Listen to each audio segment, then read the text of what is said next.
Firstly, I personally want to begin by thanking you all for being here today. It's hugely appreciated, and especially, of course, thank you, Tim, for your continued hard work and commitment to this very, very worthwhile cause.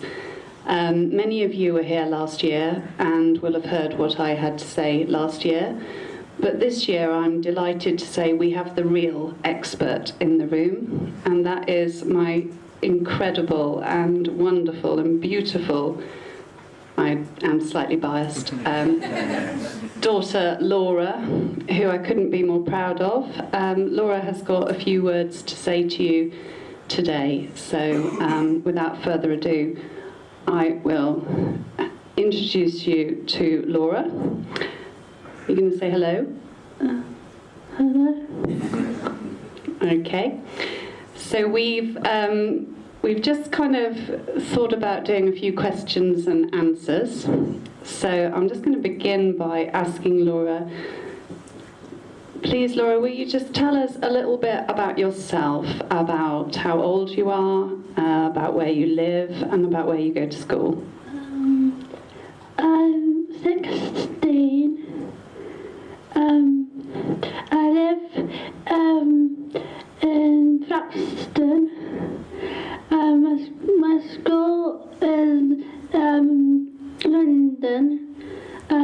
It's called London Lodge. And what about home? What's at home? Have you got any pets or? I've got 2 dogs and 6 chickens. Okay, thank you, Laura. So, Laura, obviously we're here today to raise money for the Batten Disease Family Association, and the people here in this room are keen to know a little bit more about Batten disease. So can you tell us a little bit about the first time that you ever heard about this disease called Batten disease? When I was 9. And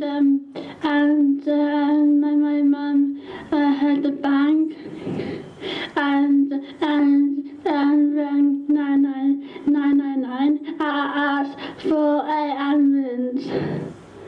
She did. Do you remember anything else about that experience? No.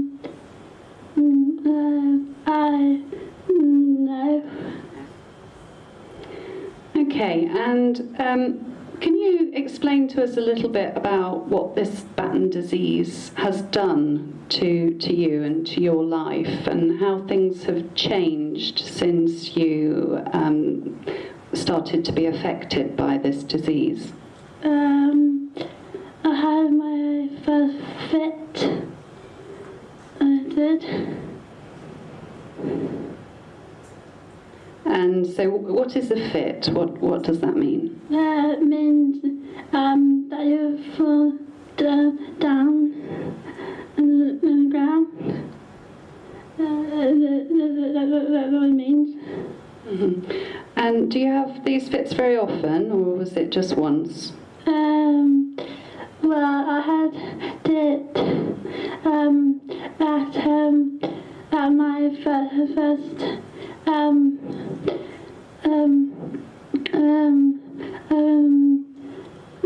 my first primary school.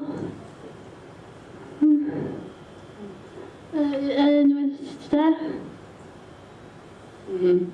And I think, well, I know, because I'm your mum, that you've had over 50, you've had about 54 of these drop seizures now, which take about 24 hours to recover from each time that they happen. So how do you feel about having Batten disease, Laura? Do you think it's a good thing?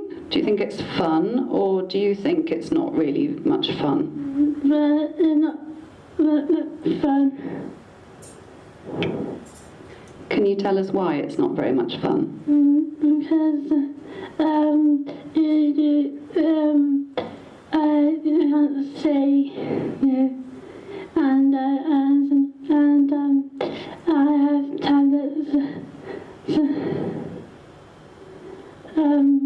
have tablets to stop the fit.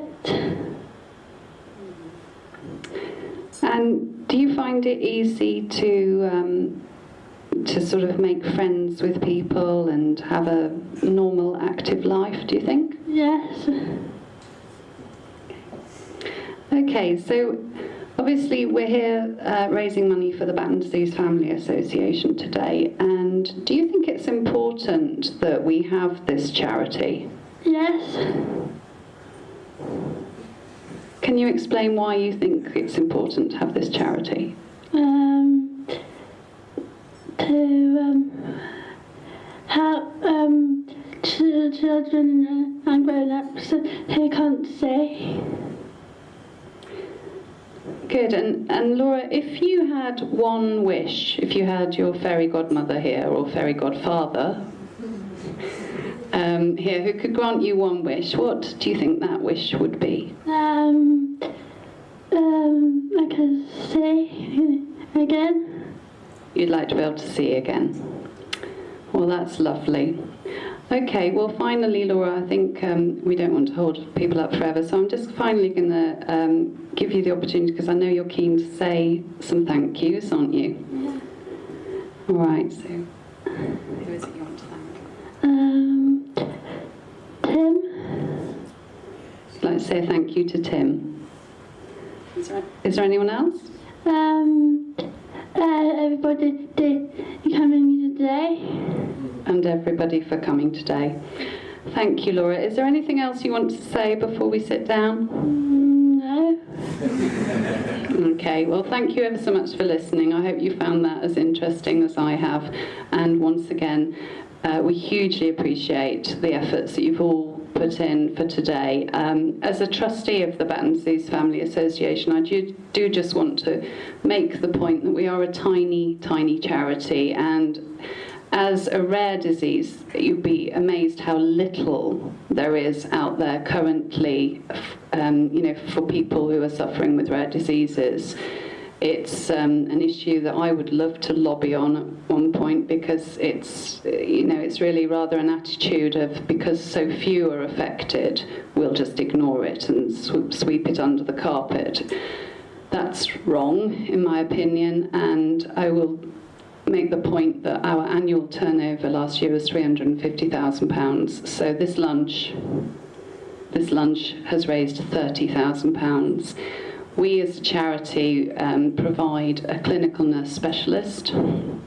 We fund medical research, we provide a helpline, we provide information leaflets, none of which would exist at all in any form if the charity didn't exist. So there would be nowhere for families to turn. So it's a very significant contribution that you, Tim, and all of you are making today at this lunch, and I really want to bring that point home. So thank you.